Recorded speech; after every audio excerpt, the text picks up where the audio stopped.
lir sarane madu brang manungsa sarine kembang lir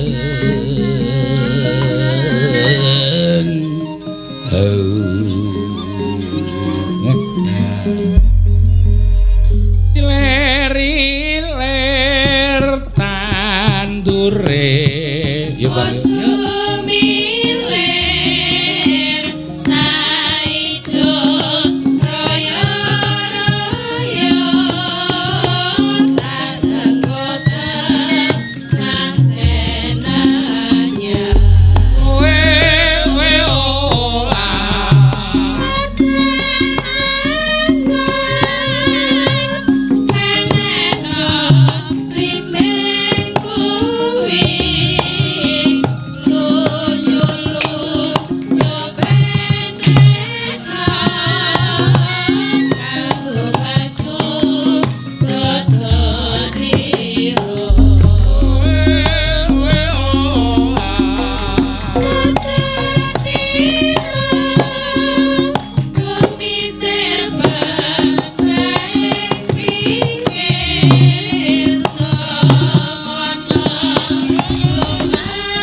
kok malah mandeg dalan karo Bagong Begijikan ya ora ketang ming setengah jam di caosi reng. Ha iya mergane iki ana sing kagungan hajat sing nimbali sapa terus wayangan iki wigatine apa ngono kuwi rak kudu diaturake to. Mosok ya mung terus mblujur perang terus rak ya nganggo kala masa ki nganggo leren. Ha iya ora dadi. Lah iki acarane apa, Truk? Merti dusun po? Gus ngawur. Iki tasakuran keluarga besar panjenenganipun Bapak Haji Muhammad Ihsan Mujiraharjo. Wo, ngono to. Kirim donga kagem panjenengane ya kuwi putra-putrine panjenengan Bapak Haji Muhammad Ihsan Mujiraharjo sing cacahe ana 8. Waduh. Oke ya, Truk. Biayi mbiyen ki nek duwe putra iku ora mung 8, ana sing 12 lho, Gong. Wah, lanang tok gawe glub bal-balan lho kowe. Glub bal-balan jengkulmu melocot ora. Sapa wae, Truk? Panjenengan Bapak Haji Soeharto lenggahe ning Bandung. Weh, pemainipun Mbak Ibu Solikah Primus lenggahe ning Kupang. Panjenengane Bapak Hajah Lunarti SHMH sing lenggahe ning Yojo. Panjenengane nangka papat Bapak Sukendro AMD lenggah ning Banaran. Panjenengane Bapak Ibu Suparti AMD lenggah ning Banaran. Terus panjenengane Bapak Haryanto SH kuwi malah lurah Banaran kene. Ha sing nimbali karo awake dhewe bola-bali SMS-an utawa chattingan panjenengane Roko Mas Sugeng Riyanto SHMH ning Solo. Terus yang nomor 8 Koryati Wardani SEMSI neng Jogja. Wah, dadi kabeh to. Waduh, kemurahan lah kok gak rega iki. Lambene ora. Apa-apa iki ditampa kanthi ikhlas ora. Wah, wis. Jane panjenengane Pak nganu ki ya nganu wis munggah derajate tasakuran panjenengane Pak Sugeng Riyanto le arep ujian S3. Wow, S3. tasakuran sesuk tanggal pira mengkari ujian terus engko titele S3 terus wis munggah pangkate ana ing Kajari. Waduh ayo. Wah, ya wis S3 ki wis dokter. Dokter. Kudune ya ngono. Lho kudune ngono piye? Ana sing nyuwara muni nanggap meneh ngono. Ayo syukuran ya dhewe ya. Heeh, ora usah kuwatir. Apik kok lakone. Men aku pancen kok ndak dikira aku ki mung sisa gojek tok ya saiki sakala-kala ki nggarap lakon tenan. Iya. Malah iki penyanyi Pak Sugeng ya ngawis tak aturi Pak kula nek Bratayuda malah kadang kala ora nggo gara-gara. Mboten napa-napa, terus mawon lakon. Jadi wayang itu sudah supaya menjadi tuntunan, tontonan, tatanan dan tantangan. Saiki wis dinehi hiburan sing nganti kaya ngono kae terus. Ya, mbeng iki diganti rombongane dhewe penggemar-penggemar dhewe supaya menikmati cerita, menikmati lakon. Mbok perkara dadine lakon ki apik apa ora sing penting gelem menikmati lakon. Aku engko bisa tresna karo wayang tenan. Iya. Iki bahaya lho, Tru. Bahayane piye? Aku iso kalah pamor. Kalah pamor apa? Saiki aku lagi ngetren, anggere nanggap aku mesti kudu ana Bagong, nanggap aku kudu ana Bagong. Ki nek nganti do seneng lakon wigati, Bagong modar. Ra entuk nama iki. Ya malah ora apa-apa wong kowe wis kentekan nakal ngono kok. Pancen iya? Heeh. Nganti judeng aku ngancane. Anggere nek ndi-ndi jaluki lakone pokoke Bagonge ngamuk. Alah Gusti paring ana sabar. Ha iya, ya seneng entuk karakter ngono kuwi diparingi karo sing padha nonton iku pokoke nek kae dalange karaktere kudu Bagong kudu metu. Ning ya kadang kala sok pusing ndase, Tru. Iya. Meng jarak 3 dusune kabeh njaluk Bagong ngamuk. Bagong pun sadar nganti tak onekke ngono kuwi. Ya ora apa-apa. Ki Pak Sugeng ki biasane ya nganu gong apa jenenge iki rutin. Rutin to? Heeh. 2 tahun pisan. Suwen. 2 tahun bisa kesuwen. Masa kalah karo aku sasi pisan kok. Lho. Mboten ana sasi pisan wayangan. Pak Sugeng iso nek wis dokter wis mundhak derajate iki le wayangan dicepetke. Setahun pisan Kajari iki golek den nggo wayangan ki mung kari ngetok palu atuk tuk ngono wis. Ha iya. Ya gek panjenengane Pak sapa iki? Pak apa Hartianto ki Lurah Banaran. Banaran kene nek saya akeh wayange Pak Lurah ya saya setuju mestine. Wah ya seneng ya Gong. Ayo karo tetembangan disambi mlaku terus ngundak ra tekan negara Ngamarta. Ya. Iki ming dinggo sambi lalu kok mergane mau Pak Sugeng paring dawuh. Apa jenenge iki sadurunge adan adhe kudu wis rampung. Oke, siap. Aku iki kon bubar jam pira-pira manut. Aku ya tak tantang, ampun kok sadurunge adan. 1:30 bubar wae kula saged. Aku ya. Malah kono muni, ampun. Iya. Aku ya arep muni, ya tambahi. Ngono ora tegel aku ya. Kok senengane ngalut to. Mbok ya wis to reng wong rezekimu wis kaya ngono kok. Iya wis tak syukuri kak ya, Tru. Iya. Mau bengi bar munggah gunung, walah dalane ora umum. Wah wis medeni nganti aku mulih wae trimo ora nyawang dalan. Jebul adik iki mau wong bengi munggah dhuwur tenan Tru nang lereng Lawu. Ya ora apa-apa nyatane ya bengi tekan kene. Iki sindene kok mung tok gawake 6 ya, Tru. Lah arep nggo ngopo? Sinden 10 ya. Mung do meneng wae karo mung do plorak-plorok. Wong iku ora ana lagune kok. Wah iya sinden tak pilih sing gamben-gamben tenan. Iya, sindenku sing paling tak pilih paling sing apa jenenge pokoke dinae digodhog ki rampuk. Ha iya. Nganti mangkak-mangkak. Do ngapal-ngapal. Ha iya. Tegese jiwa senine. Iya. Prastiwi, Wahyu, Neti, Ayu, Tatin, Orisa wis kuwi. Wis kuwi sampe kuwi. Ya jane. Aku arep muni 5 kok ketoke kesithiken. Wingi wis tak omongi lho sesuk tanggal 12 sindene 5 wae wong Bratayuda ora nganggo lagu-lagu. Terus ana sing nyelekop piagaku. Waduh, badine tonjo kuwi ndasmu kuwi ya. Terus tak tambahi 6. Heeh. Ya ora apa-apa. Nyucuk kele nang Wonosobo jarene. Iya. Ya wis ora apa-apa. Ya ayo tetembangan sing kepenak ngaturke karo para lenggah.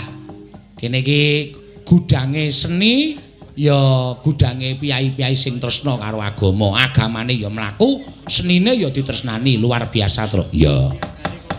Muga kuwi kok nggawa kendang jaipong barang iki nggo ngapa ya?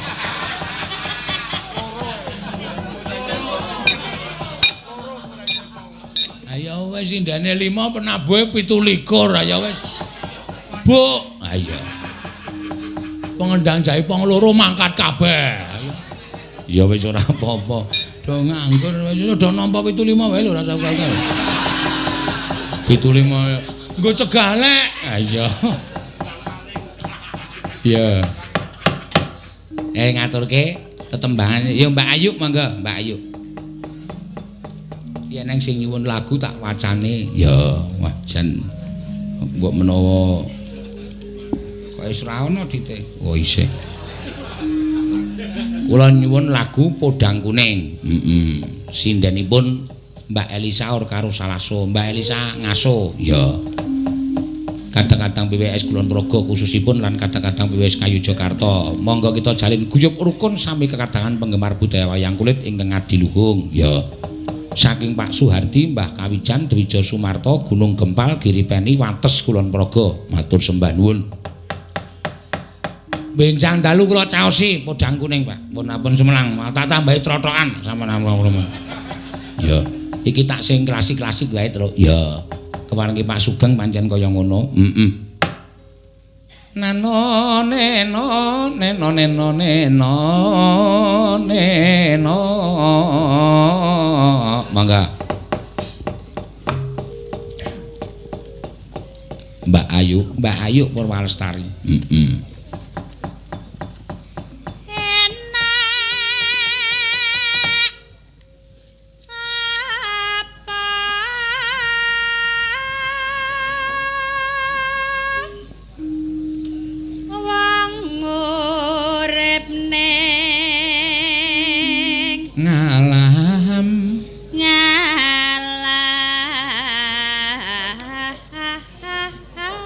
Wah, ngalah.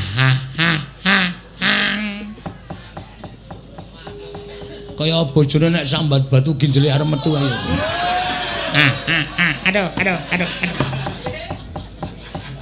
Donya.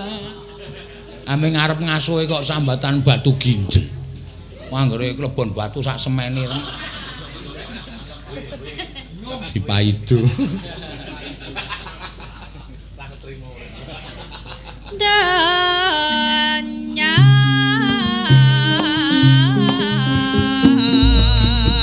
tinggal tata lan putih utama yen dikekes sing dawa karo mlaku ya terus uripmu sedela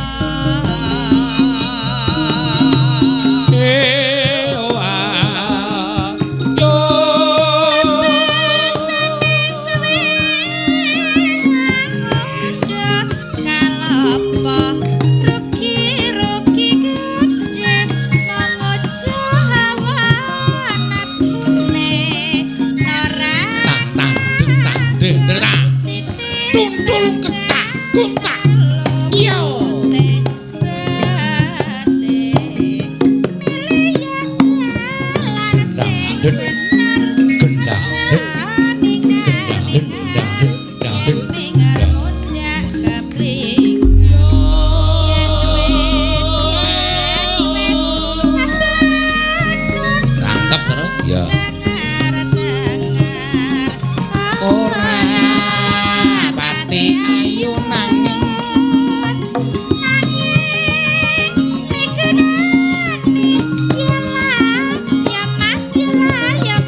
suarane apik. Jengkoke ya kepenak. Ha iya. Babasane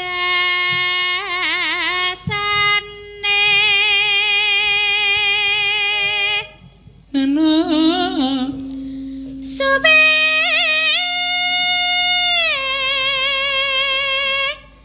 Angunduh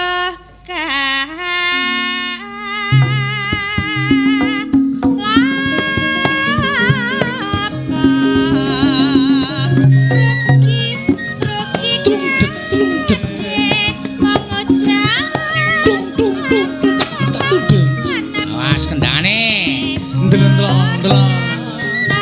Tung cet wah. Nah. Tak delah. Tade. Tak. Lah kutuk. Ayo go.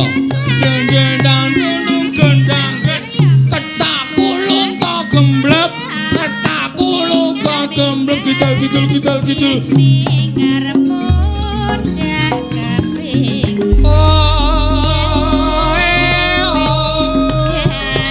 wis kebacut dengar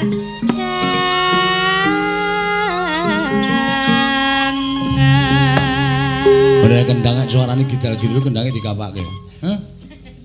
Kan suara kendang kok gidal-gidul kendangnya dikapake. Digendong. Kok digendong kendang kok digendong ora?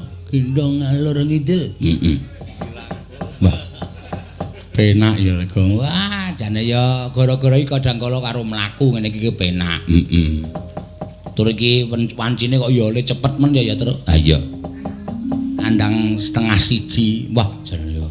Monggo lakone jek dawa banget iki. Dawa banget. Ayo wis ora apa-apa. Ya engko matur wae karo Pak Sugeng upama ora tekan wektune ora nyandak ya diteruske minggu ngarep kok kepiye. Diteruske minggu ngarep iku maksane ku njur bayar meneh. Lho kepiye ta? Sing jeneng piyai ana. Piyai duwe pangkat, duwe derajat ki nek gelem piur-piur kuwi bandane ora entek. Piyai sepuh biyen ngandhakake. Heeh. Nek kowe nyinggake bandamu ku ora bakal malik emas. Ning nek bandamu ki tak keke karo sing butuhke tanpa duwe rasa owel, wah. Bandamu kaya mengalir kaya grojokan truk. Amin. Penyane Pak Sugeng ya disuwun kaya ngono kuwi. Iya. 2 taun meneh bar ranjapan iki kira-kira apa rek? Lho, ayo nek awak dhewe sing diundang. Nek udu ketoke hooh. Berarti ngene wae truk, sadurunge Agustus Juli wis ditelepon ya truk ya. Heeh. Oh jenenge jemput bola ora. Ah iya, ya aku ya dipasrahi sajen barang karo Pasung. Sajene napa Pak kula pasrah jangan mawon Pak Dalang. Kula niku mboten tau ngaos sajen mboten napa-napa. Nek panjenengan manut kula, sajen kula niki rekening kula. Aku ya ngene.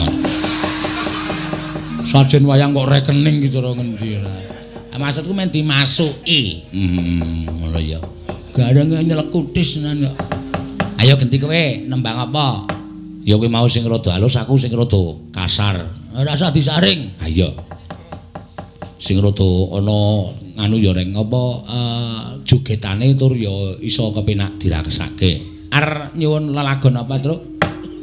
Mlaku nek karo diringi apa jenenge iki Dandang Gula Semarangan mesti penak. Wah! Cacat cocok. Heeh. Dandang Gula Semarangan. Heeh. Yogyanira kang para prajurit. Lho, Tatin, Mbok. Tatin, Mbok. Wangsulana lho, Reng. Tatin. Heeh. Tatin ki engko nek Dandang Gula Semarangan kok wonge mesti mecucu kae mengko ora dadi karepe. Sinden ora tau duwe ulah tapik kok. Nganti nang nggon apa jenenge YouTube iki dadi aku nganti entuk welingan lho ya mung ora tak sampaikke. Pak Dalang mbok Tatin Bu Tatin menika sebetulnya cantik, tapi kok tidak punya senyum. Ha ya wong sipate ngono kuwi karang ya rupa galak. Heeh. Rupa galak itu tetep digawa tekan nang nggon panggung. Heeh. Ya ora apa-apa. Kaya bojoku wae lho. Lho, sumeh. Heeh. Ora ana wonge sumeh. Nggih bar tak presake kok jebul gejala kentir. Anakmu melu nek diandake ora. Wah, keplak. Iki mung sekedar guyonan kok domonge tenan. Lah anakmu lanang ki wadulan rumbokne soalnya. Kendang tekan Semarang tenan. Awa ming takjak gawe panah kok ya melu to ya Sip. Si Basiran ki jan anake Bagong melu. Lakone apa ya, Pak? Ranjapan melu aku. Wah, sesuk mlebu lho. Wis ora sekolah. Oh ya wis aku. Padha aku mbiyen. Mbiyen nek melu bapakku wayangan ki esuk ora tau sekolah. Ya menyang. Oh, ning nang Sopik. Wah. Ngopo? Mlaku-mlaku. Dan ngeyel banget ya. Aku anggere dina idin nggo sang ngono. Wah, ya wae dadine kaya ngene iki ning wis mendol disunani karo bapakku. Ning saiki ya wis dadine iso dadi dalangan iki wis seneng aku terus. Nakal boleh, sukses belakangan. Lho, kamare anakku wis tulisi kaya ngono kok wisan. Nakal boleh, sukses belakangan. Mancing dulu baru mayang. Wah. Lentuk stiker mancing dulu baru mayang ki nendi. Mbok ora ngerti aku. Iya. Yogyanira. Coba Mbak Orisa wae. Ya. Ora sida tatin, ora wis mlerok takon mau. Lagi takon dandang kula Semarang plorok. Sok wae nek pas wudunen diplotot matane. Nggih. Sok wae nek pas wudunen diplotot matane. Aku ndadak ngenteni wudunen. Aku gara-gara kowe, aku padu karo bojoku ta. Bojoku wudunen aku takon kowe truk piye. Bojoku wudunen gereng-gereng, kowe muni plototen matane. Bojoku turu tak plotot matane diuring-uring aku. Mata sing endi? Mata biasane, mata wudun ya goblok. Wudun ki ning matane. Sing diplotot ki matane wudun ki men mecotot, men metu terus mari. Wah, sing tak plenet matane bojoku wae. Sing kiwa. Untung ora apa-apa ora. Ngapur Bagong ya, ladong ki rasa sok takon-takon. Heeh. Ayo. Ya. Yogyanira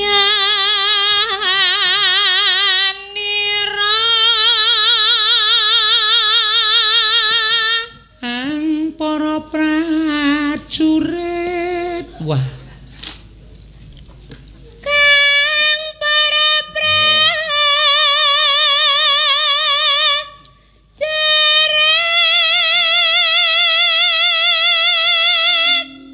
Nanti reng, ayo apa? Wah, seger banget. Adus terus.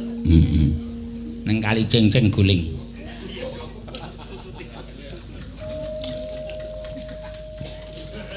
Wah, banyune bening kaya ngene iki, Reng. Wah, seger banget wis keneng Kurusetra panase ra jamak. Entuk banyu seger. Oh, Bagong iki pancen setan kok. Ki, tak sapa ki ngidul-ngidul ki? Halo. Jemet tenan.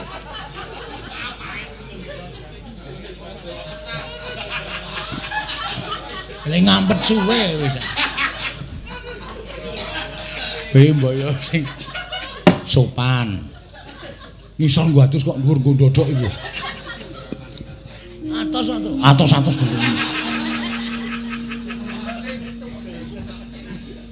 Kula antil mudhar ora. Kalau temangsang ning nggon watu kae.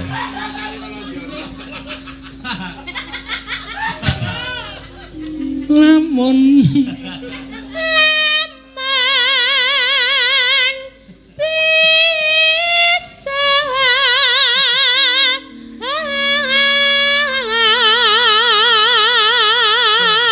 syukur mungku kono lunga kono.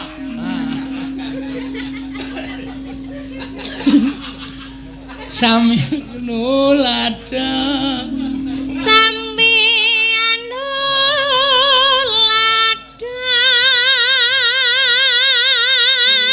apa tu ngoni tuke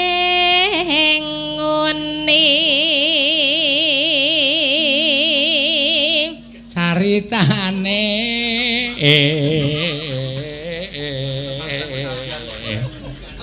caritane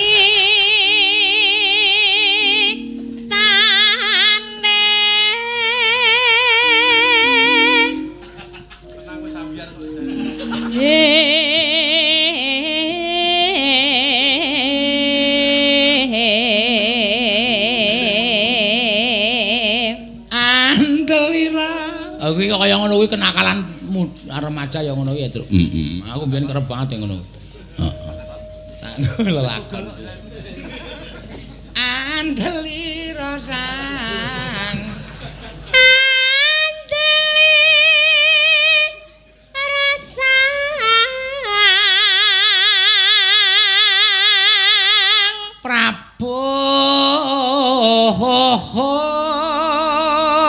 Wah, garing jan. Gareng ben ndek nom nakal. Oh, sadurunge kowe ana, Gong. Wah, ngakale ra umum. Iki upama ora tak lindungi diajar kanca-kancane kok. Heeh. Tahu lho kancane iki turun jingkrung. Heeh.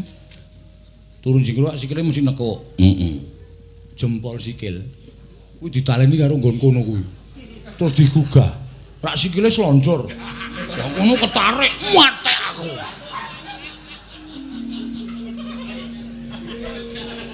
Kono apa e busi? Rancen nek mati piye wonge ayo. Aku jaman semana guyu nganti wah jungker-jungkel. Kowe dicegat wong akeh lho arep diajar. Nek ora aku sing nglindhungi, guyon ya guyon ning aja nggawa nyawa. Kuwi nek nggawa nyawa lho reng kono kuwi. Nyawane sapa? Nyawa kok digawa. Senengane ora bakal wong taline wae tali ora kenceng kok, gampang pedhot kok. Tali tampar plastik.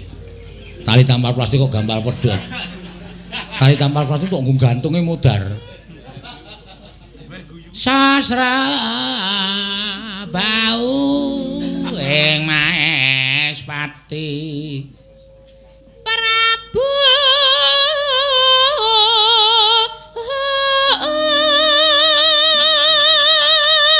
cah iki lagi metenge kok suarane isih cantas lho. Ayo diwangi sing saka jero weteng kok. Semangat, Bu, semangat, Bu. Dadi bayi iki penak e. Ha iya. Mangan ati ning jero wis ana. Mangan usus ning jero wis ana. Mangan rempelo ning jero wis ana. Upama tale mangan rempelo ki sliliten. Heeh. Sing sogok-sogok wis ana.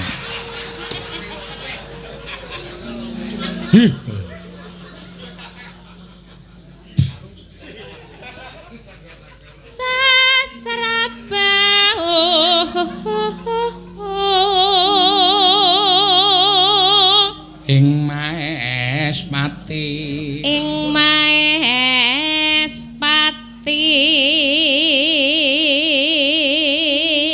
aran Pate Suwanda Kempot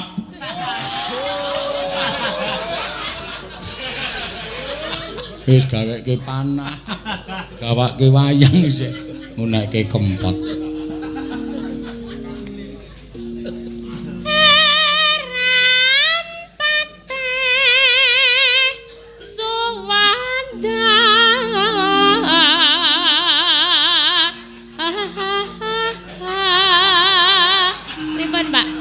Kempot. Aja kurang ajar. Nengane ora. Kok ora ana sing takon jam aku ya? Waduh.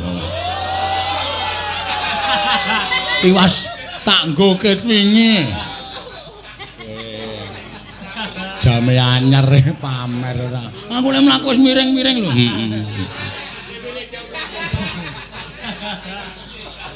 Mbok takon ta terus ya.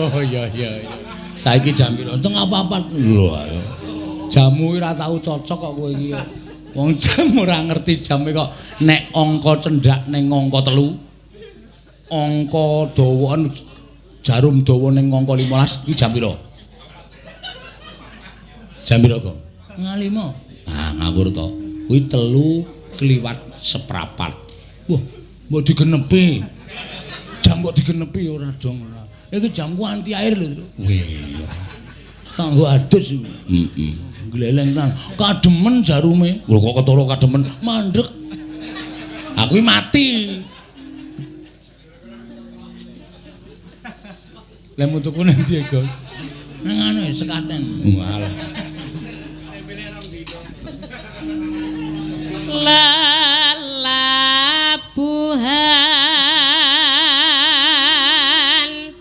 nipun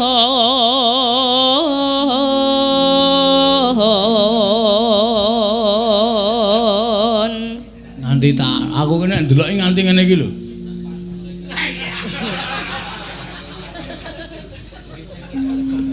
Kang ginelung triprakara kang ginelung triprakara guna kaya purune kang den antepi guna kaya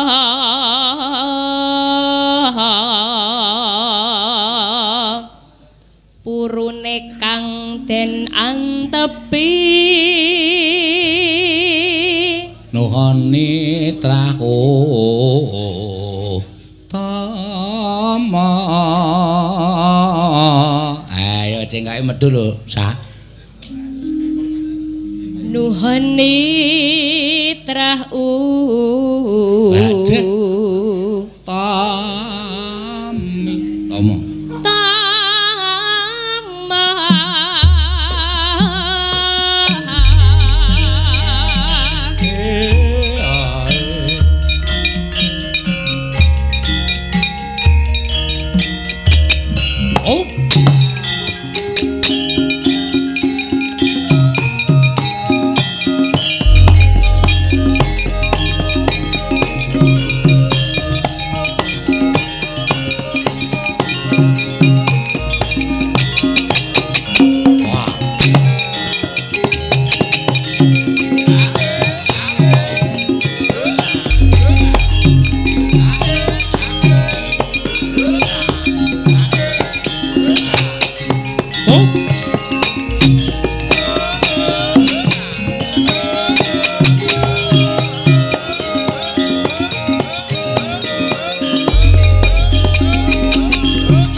langsung bajing loncat. Lho.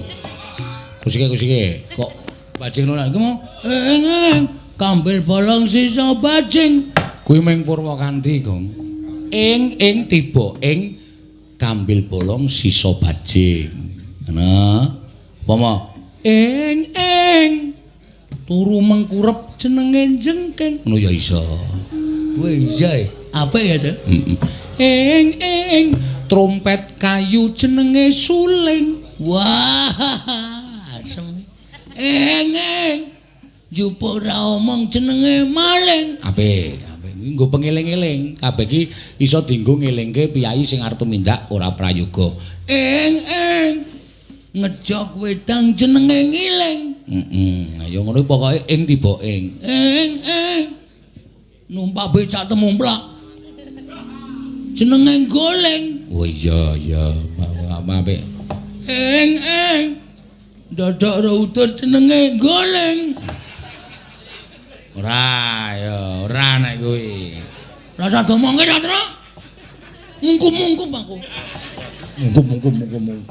Dari mana datangnya cinta nengen dari mata turun ke kaki ke hati ngedan paling ulon apa setiane kelakon bol gombal gambul dari mana datangnya sayang dari turun ke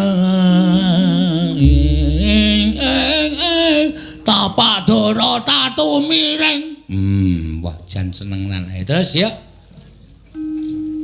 Dari mana datangnya lintang dari sawah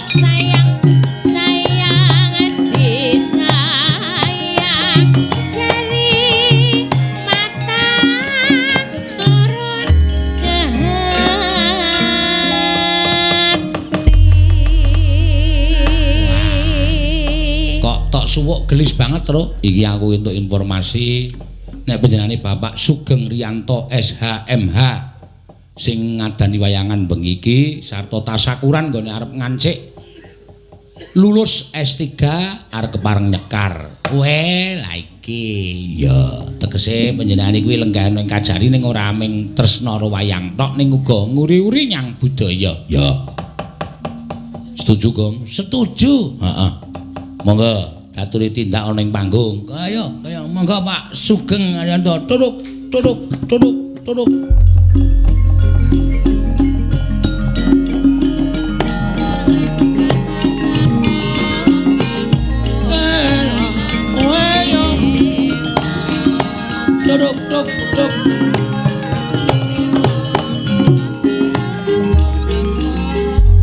Lenggah wonten mriku Pak mboten apa-apa supados dinganke.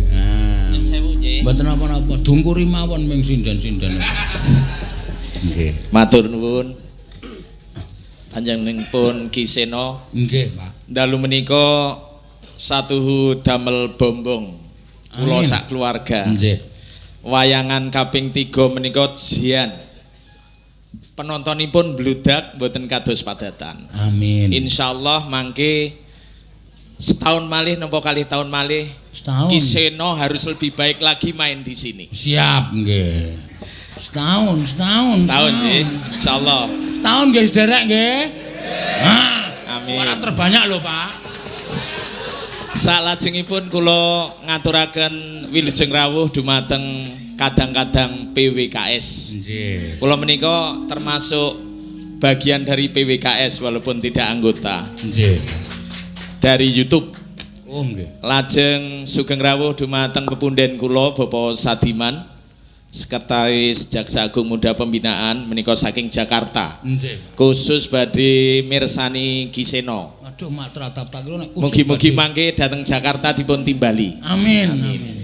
Kula badhe caos pisungsung sanajan mbok pilih mangke fales badhe nderek nyekar langgam nyidam sari. Mboten apa-apa, Pak. Mangke dipun warai nggih Mbak nggih. Oh, santai mawon nggih. Mangke nek fals niku pun biasa. Tiyang nyiwara niku, Iwan fals niku. Sampeyan sok ngerti iso dadi sugeng fals. Amin. Sugeng fals dengkulku melocot lho. Mangga Pak. Ngagem bawa mboten? Bawa ngagem duh wong ayu. Nggih ngagem. Mangke dipun warai nggih. Nggih, Mbak Tatin mangke bisiki. Duh wong ayu. Wes suarane sae kok muni fals. Bebujaning ati. Ya. Kaya ngene wong nandang asmara.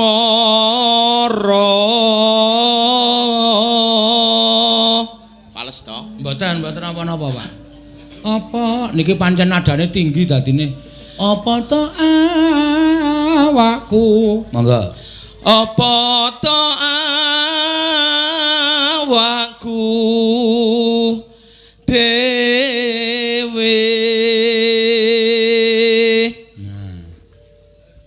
dewe Duh dewa awas dhuwur Jawata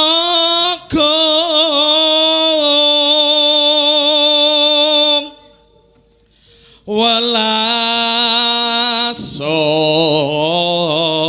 somring wa mami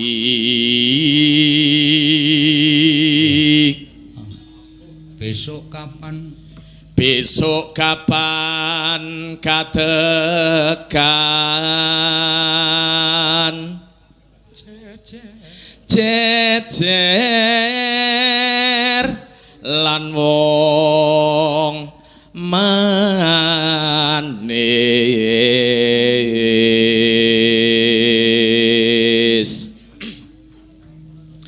umpama nira sira nahkoda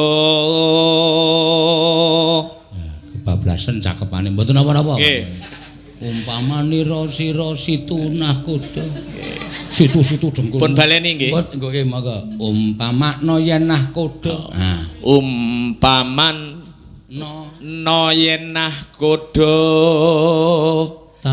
tanpa prau sasat bisa apa cakepane Tin sasat darating Jolodri nyidam sarias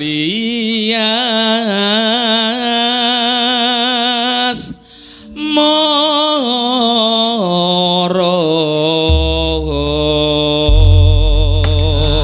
luar biasa Pak Surya. Wah, Pak Suryane nganti abang kabeh. Mergo nyuwara ya ngeden tenan nggih Pak nggih. Tinggi sekali niki anu pelangi. Heeh. Bagong ngomong ora petrol. Upama slira. Oh, ngasur rumiyin mboten apa-apa. Nggih. Nggih, Dak. Upama sliramu sekar melati aku kombang nyidam sari rangkepke. Upama sliramu margi wong manis ya terus dindeke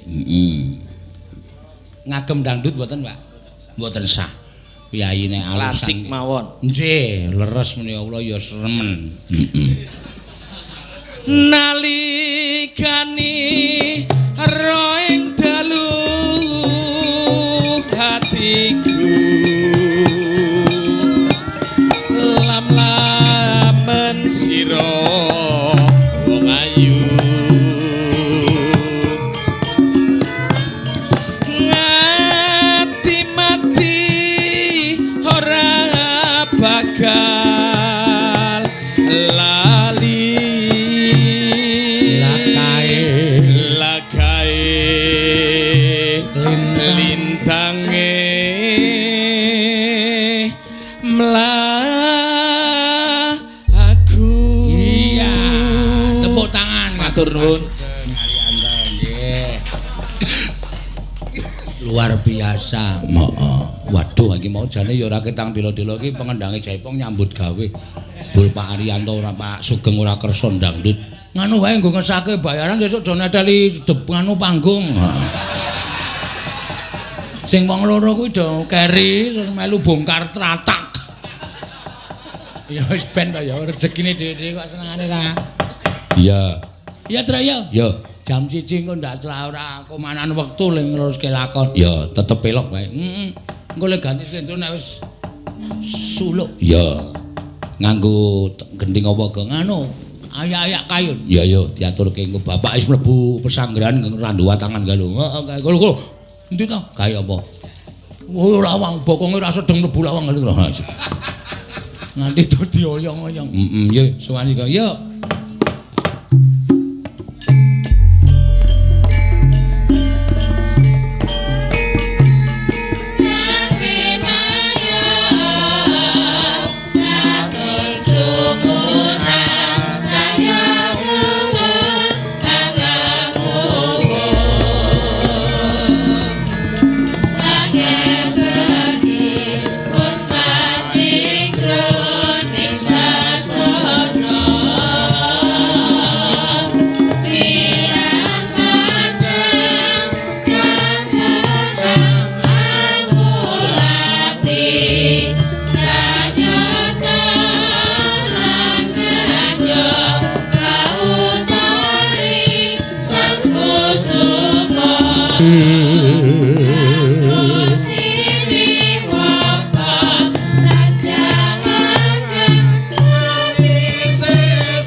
maglar pandhan muncar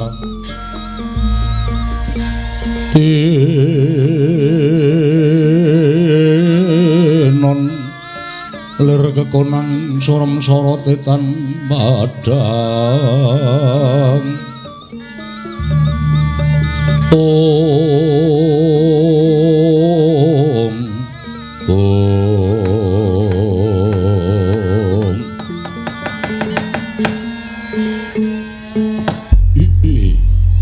ya jagat Dewa Bathara ya jagat pangestu ngara Kang Prabu Ndarawati iki lho timbalane ngadhawuh Eyang apa dene Kang Prabu Puntadewa wonten timbalane ngadhawuh paduka Kanjeng Eyang miturut pawarta ingkang dak tampa peperangan Tegal Kurukasetra dina samengko ora ana ingkang padha ngadoni pupuh disababake senopati saka negara Ngastina ya kuwi Sigardapati lan Wersaya narik marang kawigatening Si Werkudara dene Si Arjuna nganti metu saka Tegal Kurukasetra adoh parane ninggal marang paperangan pawarta ingkang kaya mengkono mawa apa pancen kepara nyata Kresna nyuwun pangapunten Kanjeng Hyang sejatosipun menapa ing paduka ngendikaken menika kala wau apan kepara saestu nanging kula nuwun sewu sampun ngantos nglepataken dhateng ingkang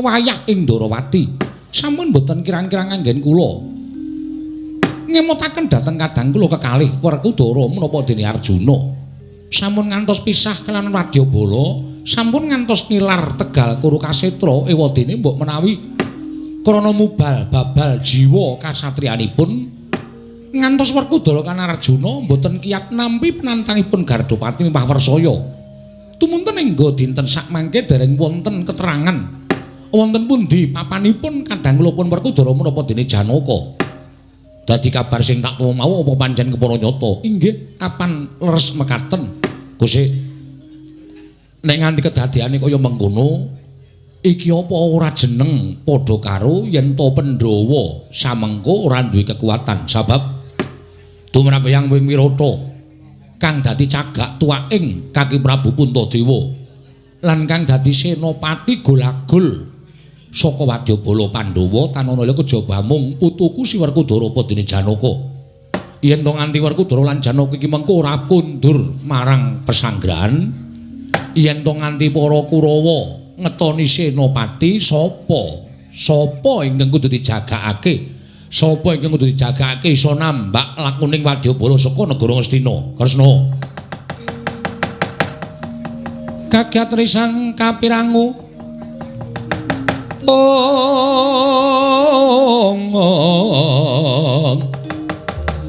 rinangkul kinempit gambit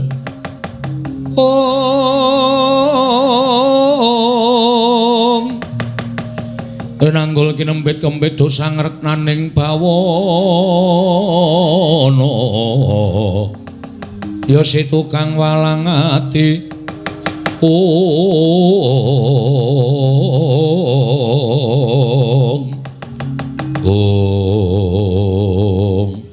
Nun sewu Hyang miturut pamanggihipun ingkang wayah ing Ndarawati menawi mekaten pandanganipun paduka Kanjeng Hyang estunipun namung setunggaling saged kula aturaken sapa kang kira-kira bisa nambak lakuning para Wadyabala Ngastina kula nuwun sewu sampun ngantos damel kejot ing penggalih paduka Kanjeng Hyang ingkang saged sak timbang sak bobot kaliyan kekiyatanipun Arjuna menika namung nuwun sewu atmajanipun Yayi Janaka piyambak inggih menika pun anak kula Abimanyu Kanjeng Hyang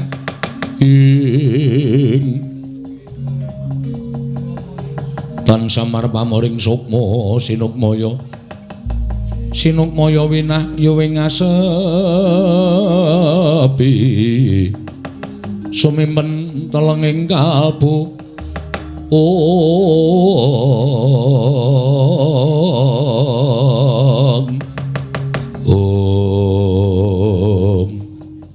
Kresna kula maring adhawuh monggo dina iki Abimanyu disingetake ana ing negara Wirata siji Abimanyu aja nganti ketok merga bocah kae ginadang gadang dening Pandhawa ing ngangka loro anakku si Utari ngedeng bobot. Lah nek nganti Abimanyu iki mengko dijokke ana ing pabaratan apa ora jeneng padha karo sulung mlebu geni iwak kecemplung ing wuwu. Ya ta yen Abimanyu mengko bisa unggul jurite yen to nganti kapupe ing Rana Madyaloka tan wurunga Utari anakku sing bobot mesti bakal gempal atine yen to nyumurupi kahanan kang kaya mengkono. Nuwun sewu Yang. Menawi saking panginten kula lampanipun ingkang wayah pun Abimanyu menika estunipun namung nyiksa dhateng manahipun piyambak. Lho, Kosek. Kok nyiksa marang atine Abimanyu dhewe sebab apa? Jalaran Abimanyu menika jiwanipun satriya. Monggo Abimanyu nalika semanten boten kendhat anggenipun angudi indak ing ilmu gayuh wuwu ing kawruh inggih bab samu kawisipun tegesipun boten ngomongaken babakan kawruh Wreda tuwin lan tiping panggraita nanging ugi aji jaya kawijayan miwah kasantosan menika tansah dipun udi dening anak kula pun Abimanyu mongko ing ginadang wonten manahipun anak kula pun Abimanyu menika benjang menapa saged majeng wonten ing pabaratan langkung-langkung saged sinampiran minangka dados senopati jernyatanipun jiwa satria ingkang kedah mekaten lelampanipun menawi Abimanyu menika dipun singitaken wonten negaring Wirata kula nuwun sewu mboten ateges kula menika mbujuk paduka Kanjeng Hyang nanging kula mesakaken dhateng manahipun lare menika bebasanipun wastra lungset ing sampiran sarah mungging lautan mboten wonten ginanipun anggenipun gesang wonten ing Madyapada mula ing saking menika kula nuwun dipanilah paduka Kanjeng Hyang nggih namung Abimanyu menika ingkang samangke saged nambak lampahing prajurit saking negaring Astina Kaki Prabu Puntadewa piye menawi ingkang wayah ing Ngamarta Kanjeng Hyang namung jumurung ndederek kersanipun Kaka Prabu Ndarawati. Jernyatanipun Kaka Prabu menika sampun tinuding minangka dados pujangganing para Pandhawa. Awon salepat leres abang biruning para Pandhawa gumantung wonten astanipun Kaka Prabu Ndarawati Kanjeng Hyang. Ya yen pancen kaya mengkono. Aku ya mung kari manut karo kersaning Kaki Prabu Ndarawati. Menawi Kanjeng Hyang sampun ngilani dinten mangke kula badhe utusan kadang kula pun sedewa supados sowan dhateng ing Wirata ingkang wigatosipun ngaturaken dhateng anak kula pun Abimanyu bilih Abimanyu sak mangke pinatah dados senopati mangreh sangya Parasata Kurawa yen pancen kaya mono dadi kersaning Kaki Prabu Ndarawati eyangmu mengkari manut sedewa nuwun maring adawuh Kang Prabu maju mrene nggih adikku Cah Bagus Dewa.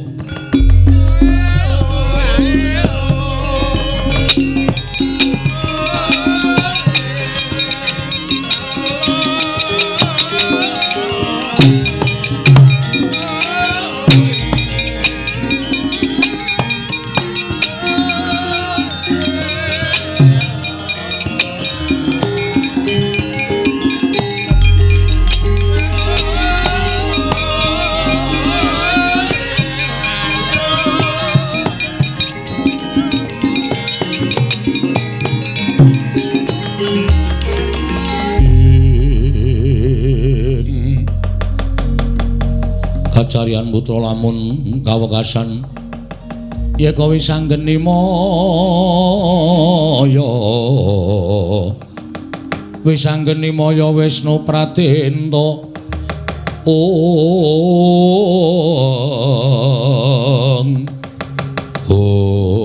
Sedewa iwon timbalan Kang Prabu aja wedi kangelan lumarapo marang negara Wirata nggih sawise pangton negara Wirata sira paringa pangandikan Rarat Majamu Abimanyu yen to dina samengko senopati ya kuwi wong tuane Siwerku Darapadene Si Arjuna durung bali marang pesanggrahan kuwatiring para sepuh yen to nganti mengko Kurawa ngetoni senopati ora ana ingkang wani lan bisa nambak lakuning para sata Kurawa mula Abimanyu dawuhana supaya ganti marang ramane ya kuwi Si Arjuna supaya madeg ana ing Kurusetra nuwun inggih ngestaken dawuh Kaka Prabu lajeng bidalipun ingkang rayi benjang menapa ora ketang sambung Baratara lintang mangkata dina iki nganti apa kawan nuwun inggih nyuwun pamit Kaka Prabu Kanjeng Hyang kula nyuwun pamit sing ati-ati Sedewa aja kaya bocah cilik putuku Cah Bagus.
Sedewa ngawe sanggaring para Panakawan radi tebih anggen kula sowan wonten ing Mesanggran Randu Watangan. Lah kok ujug-ujug pepanggihan wis rampung.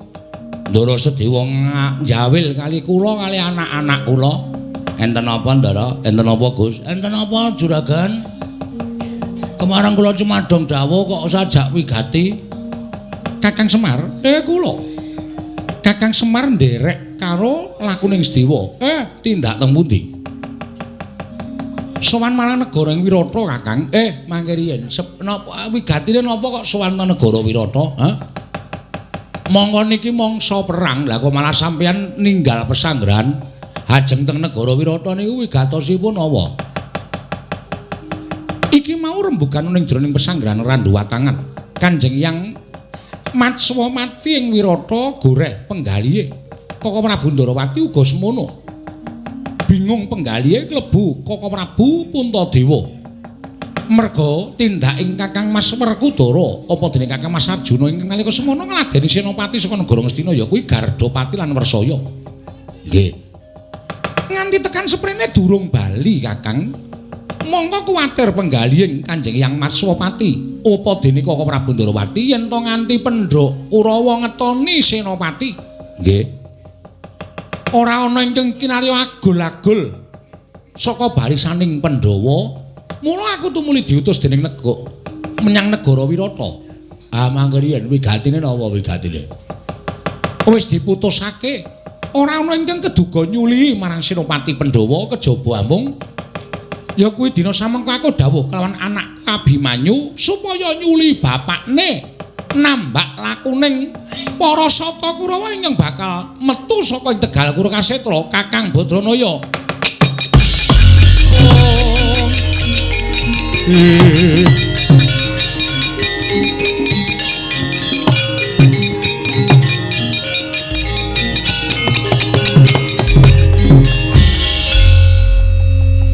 Kakang Semar kok semu kaget.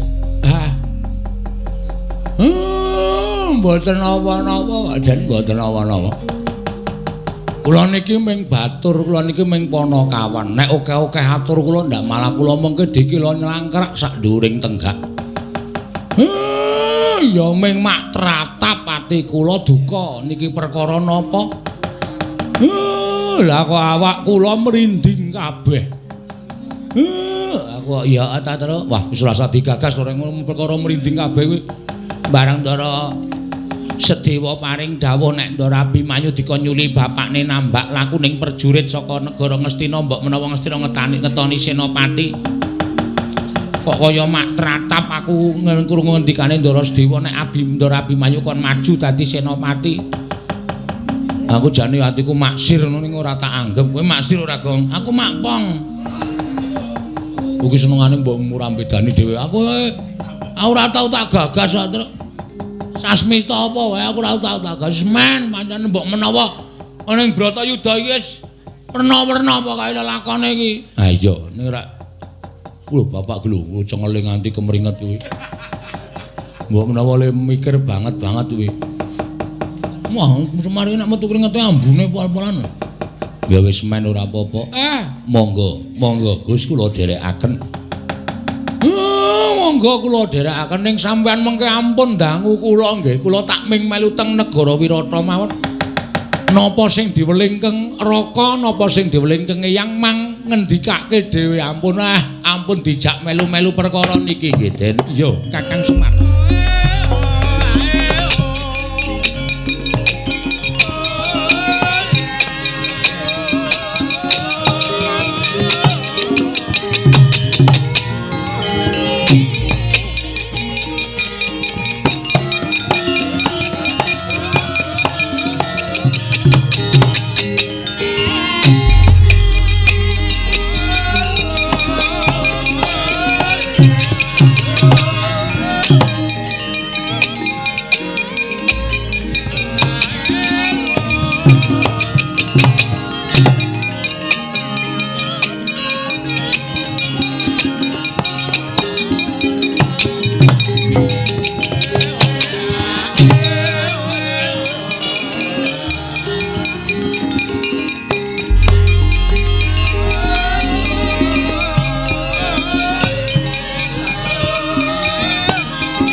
Punapata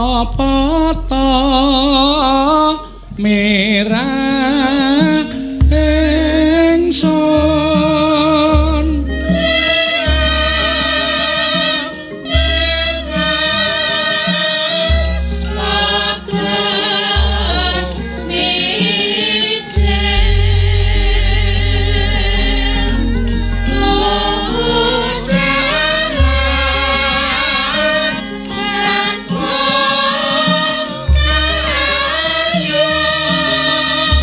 Say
senang linangging sukma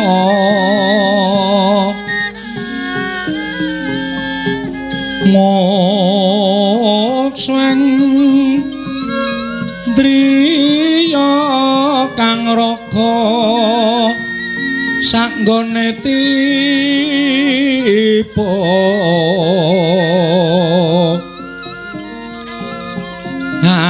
angler patra karandyan ka Belasarso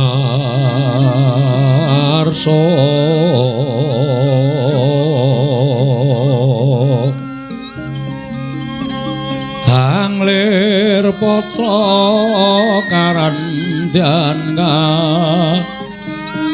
Belasarso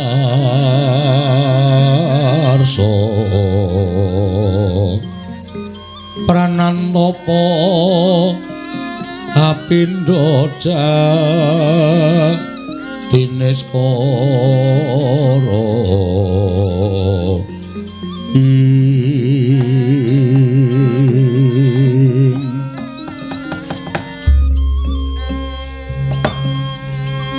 kadangipun Kakang Dimas Abimanyu nganti bingung nggonipun Kakang ing Pringgondani napakake kelawan kahananipun Kakang nggone sawetara mapan ana ing negara Wirata nanging tan kendhat si Adi tansah suntrut guwayane ora katon bingar Abimanyu apa ingkang mbok penggalih adikku bocah bagus yen pancen penggalih si Adi nandhang Sungkawa apa to ingkang dadi darunane lan apa ingkang dadi sababe yen pancen si Adi menggalih sawijining perkara Muradiagi si Adi matur marang pun Kakang Pringgondani ingkang bakal ngrampungi apa ingkang ginebeng jroning penggalih si Adi kadangipun Kakang Abimanyu nuwun sewu Kakang Mas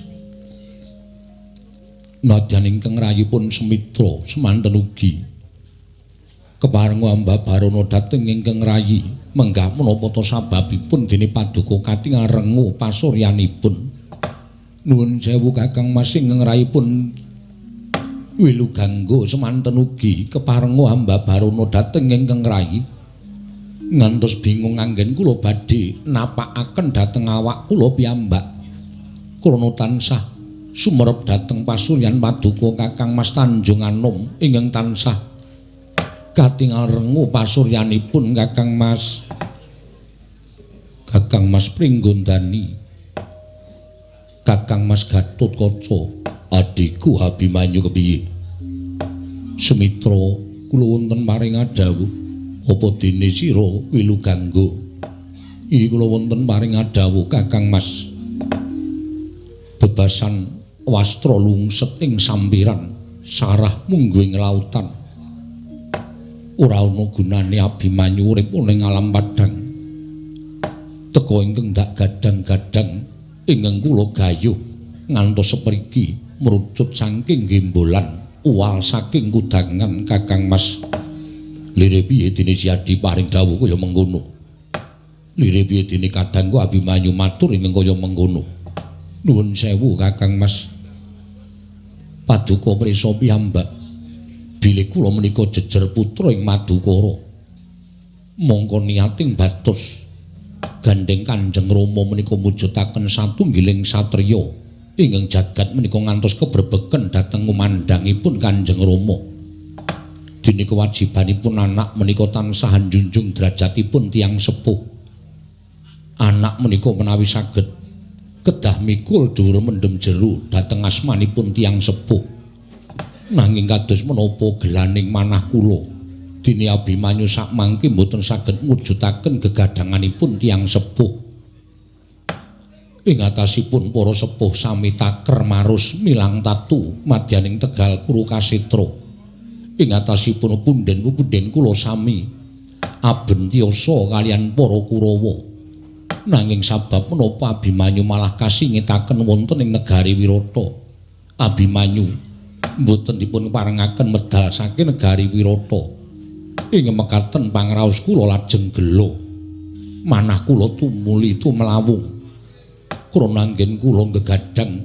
saged mbebila dhateng tiyang sepuh saged ngaturaken dharma bekti kula dhateng tiyang sepuh parandening sak mangke cabaring damel ing mekaten sampun boten wonten ginanipun Abimanyu menika ngrasuk jiwa kasatriyan ing nyatanipun kula boten saged napakaken dhateng jiwa kasatriyan kula boten wonten ginanipun Abimanyu menika mapan wonten ing negari Wirata lan langkung pantes Abimanyu menika kedah dipun sebrataken kisah saking negaring Wirata krana kula satunggiling anak ingkang sampun boten saged labuh labet tumraping tiyang sepuh kula piyambak Kakang Mas Pringgondani Rekata Tyan Gatotkaca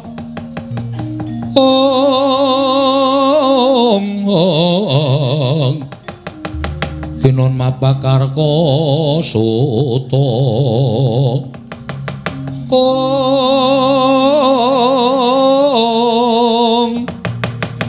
Teka pira Kresna Parta maneher saktinira ing ujaran wang-wang semunggar cita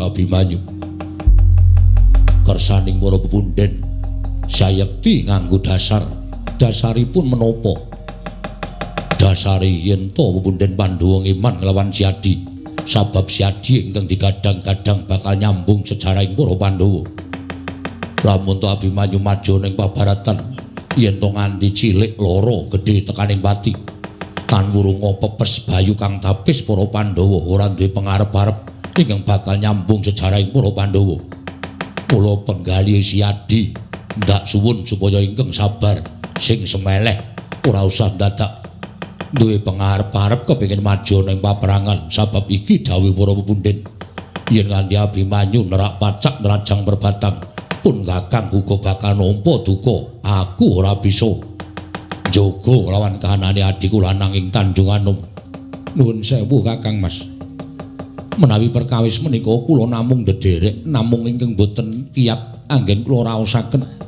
kenging menapa Abimanyu gesang wonten ing Madyapada pinutrakaken dening Raden Janaka tuwin kenging menapa Abimanyu gesang wonten ing Madyapada dadak ngrasuk gelar kasatriyan menawi kula menika mboten ngrasuk jiwaning satriya tuwin kula menika sanes putranipun Raden Janaka tartemtu kula saged nampi dhateng lelampan menika nanging tiyang sepuh kula taker marus milang tatu kenging menapa kula putra ingkang dipun gadang-gadang namung lenggan sila tumpang kendangan dengkul lajeng kula menika anak ingkang kados pundi lajeng kula menika anak ingkang kados pundi kula nyuwun priksa dhateng jengandika Kakang Mas Pringgondani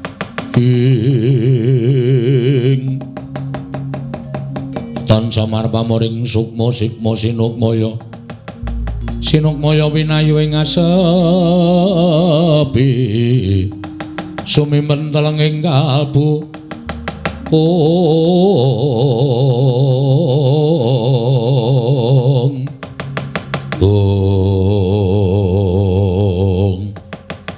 dereng ngantos paripusami mbawacana kasalurawipun satra ing bumi Ratawu nggih sang Sedewa kadherangan Sanggra Patpuna kawan kagiat risang Abimanyu wau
Andyabala Pandhawa mbiyok gumulung mangung siring sata Kurawa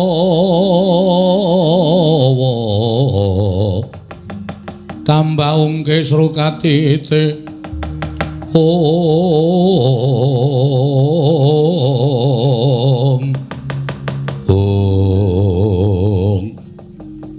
Paman kula ngaturaken sembah pangabekti kula kunjuk Paman Sediwa Abimanyu ndak tampa pangestuku manono ya nggir kula pun dinggo jimat paripe dayanana ing kasantosan Paman kula ngaturaken sembah pangabekti kula kunjuk semitra ndak tampa pangestuning pamanmu Mbawira Tawu tampanono kula pun dinggo jimat Paman kula ngaturaken sembah pangabekti kula kunjuk Wilugangga ndak tampa Paman Sediwa kula ngaturaken bekti kula kunjuk Gatutkaca ndak tampa Cah Bagus pangestuning pamanmu tampanono kula punika jimat paripe dayanana ing kasantosan ndadosaken kagiat raosing manahipun ingkang putra ing Tanjung Anom paman wonten paridamel menapa paduka rawuh wonten ing negari Wirata mugi kepareng ambabarana ingkang putra Punangka Wijaya paman Abimanyu wonten timbalan ya senadyan sira kula disingitake dening para pepunden mapan ana ing negara Wirata. Nanging mbok menawa anakku Tanjung Anom kepengin ngerti kahanan peperangan. Menika ingkang kula gadang-gadang rinten panteren ing dalu. Malaistunipun namung boten ngertos pawartos wonten ing paperangan sageta ingkang putra manjing telenging paperangan Abimanyu wonten dawuh. Nalika semana wong atuamu lan sakarone ya kuwi wong atuamu Jodipati lan Madukara pinatah madeg Senopati ngembari marang Senopati ning para Sata Kurawa ya kuwi Prabu Gardapati lan Prabu Persaya inggih kasinggihan mekaten mongko wong atuamu ya kuwi Kakang Mas Arjuna wis wiling dening Kaka Prabu Ndarawati wis dielingake aja nganti misah sarta aja nganti ngadoh saka Tegal Kurukasetra nanging muga saka mubal babaling rasa ingkang tan bangkit pinambeng eling-eling bapakmu kuwi ora tanate mambu penantang mongko banjur ditantang dening Gardapati lan Persaya mubal kanepsa ning wong atuwamu sakarone wekasan ngedoh saka Tegal Kurukasetra ngedoh saka Tegal Kurukasetra nganti seprene durung kondur marang pesanggrahan lah kowe tak kandhani ya nggih iki mau awakmu ing Ndarawati sarta yangmu ing Wirata wis padha sarembug jroning pahaman pesanggrahan Randuwatangan. Kuwatir para sepuh yen to nganti para Kurawa mengko ngetoni Senopati mongko ora ana ing kenali agul-aguling Senopati Pandhawa. Mula Abimanyu praptaning wong atuamu Mbumira Tawu ana ing negara Wirata iki mung bakal dawuh kelawan jeneng sira. Ngemban dawuh timbalan ing Kanjeng Hyang Wirata apa dene Kaka Prabu Ndarawati. Abimanyu dina samengko si Abimanyu ingkang kapatah minangka dadi agul-agul Senopati ngamarta genteni wong tuamu ya kuwi wong tuamu sakarone Kakang Mas Jodipati apa dene Kakang Mas Madukara Tanjung Anom.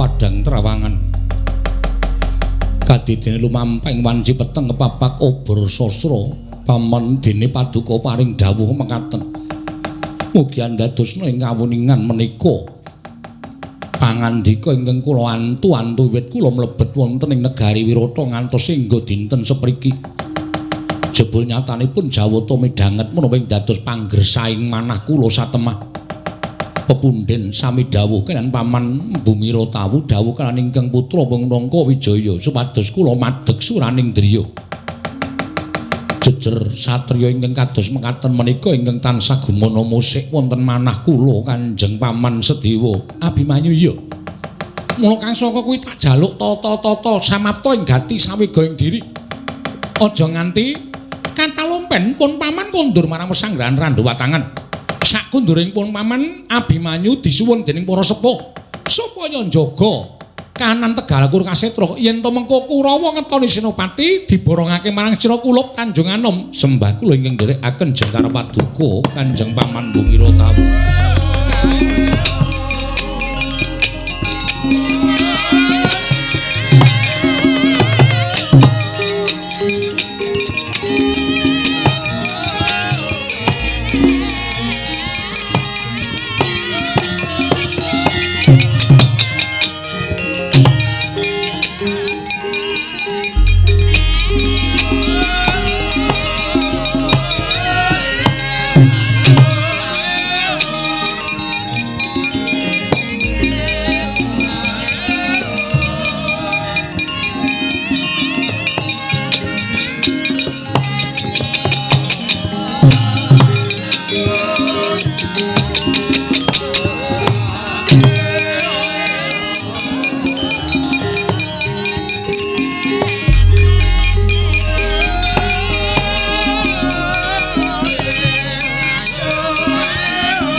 Anut lakoning Kurawa ing ngone patine Sang Abimanyu kena ing citra tandya Sang Satyaki Magut ngambil sanjata Kakang Mas mboten ana babar pisan bilih panggersaing manahipun Abimanyu kapireng dening para Jawata. Wekasan para dewa ngudaneni menawa dados pamutahing manah kula Kakang Mas Abimanyu. Yen to pancen wis ana dawuh saka para pepundhen, pun Kakang ing pringgondane ora bakal negake lawan Siadi. Pun Kakang ingkang bakal ngawat-awati laku ning Siadi saka ing Dirgantara. Matur sembah sewu nuwun tanpa pepindhan. Wilu ganggo kula wonten paring adhawuh. Yen to pancen sira kuwi anak Janaka katana nggone sira kuwi njunjung marang derajating wong tuwa. Aja negake kelawan kadangmu tuwa Abimanyu. Wila ganggo tak tuding narya dadi cucuking ajurit nggone bakal ngrabaseng mungsuh para Sata Kurawa. Nun inggih ngestaken dawuh paduka Kakang Mas Semitra. Kula wonten paring adhawuh Kakang Mas. Sira kadangku bocah bagus Semitra. Cawisna titiane Abimanyu Kyai Pramugari. Yen wis cumawis samengko pun Kakang bakal nitih Kyai Pramugari nasak barisane mungsuh. Nun inggih ngestaken dawuh. Sumitra Wilogangga ndak keparengake mundur saka ing negara Wirata. Cawisna uba rampe ning peperangan. Panjenengan ingsun nedya sarembug kelawan garwaning ingsun Yayi Siti Sendari menapa dene Kanjeng Eyang Utari. Prasta dawuh paduka nyuwun pamit. Kula nyuwun pamit Kakang Mas sing ati-ati aja kaya bocah cilik Sumitra lan kowe Wilogangga.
Sendari ndak jaluk gandeng garwaku Yayi Utari nedhem bobot. Pun Kakang pengin sarembug lawan garwaku Yayi Siti Sendari nanging derekno luwih dhisik. Ya kuwi garwaku Yayi Utari supaya mlebu jroning kedaton ing Wirata. Aja nganti ngerti marang kahanan iki. Pun Kakang kuwatir yen to ngambet marang kahananing jabang bayi.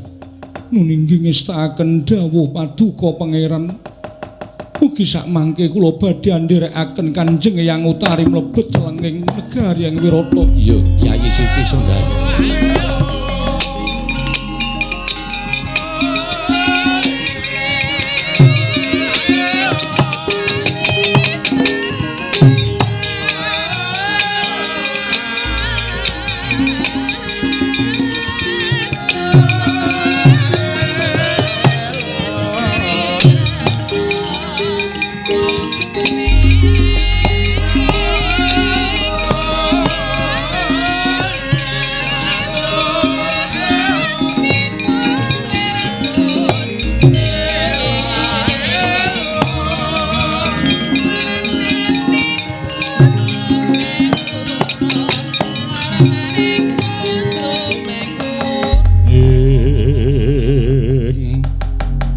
Wanodya yutama ngambar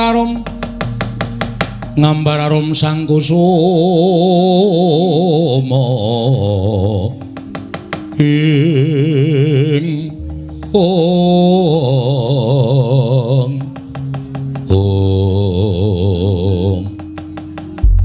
mesti wae ora usah dadak nganggo lidah sinambung apa ing dadi ngendikaning Kanjeng Paman Bumira tawu. Sira Yayi wis midhanget. Estunipun lebeting manah kula mboten badhe mentala.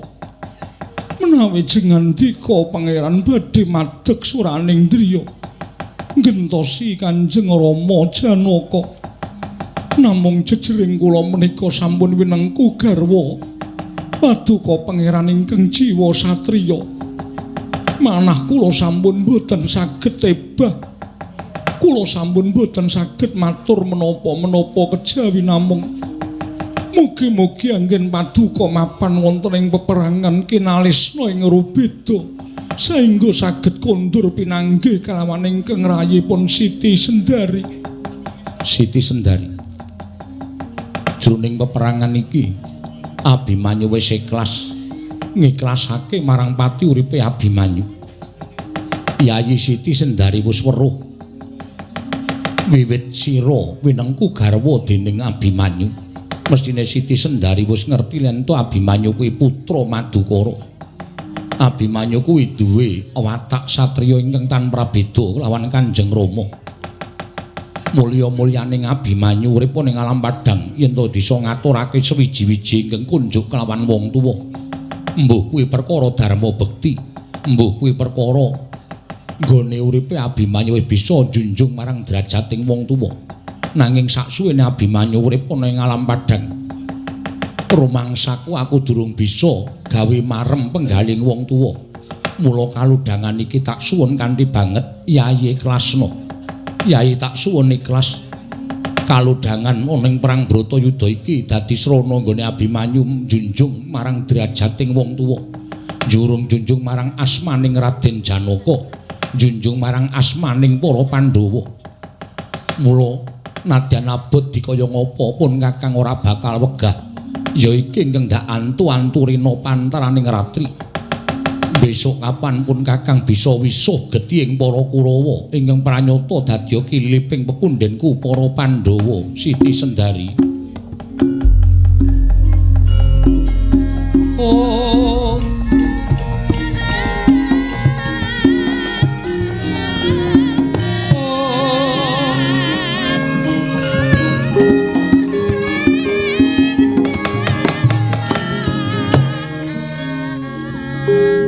wonten atur ingkang pantes kula unjukaken ngersa paduka kejawi namung sembah bekti kula ingkang tansah kumiring tindak paduka Raden. Siti Sendari yo aku ngaturake panuwun ingkang tanpa pepindhat jroning pun Kakang manjing ana ing pabaratan aja kendhat nggonira tansah manekung puja brata nyuwuna marang panguwasaning dat kang murwing dat muga-muga pun Kakang bisa pinanggih kelawan siadi meneh pun Kakang bisa ngisas para Kurawa pun kakang bisa bali marang negara Wirata lan pepanggihan kelawan garwaku ingkang gak tresnani. Sampun ngantos kasupen pilih wonten ing mriki wonten satunggiling pawestri ingkang antu-antu rawuh paduka saking peperangan.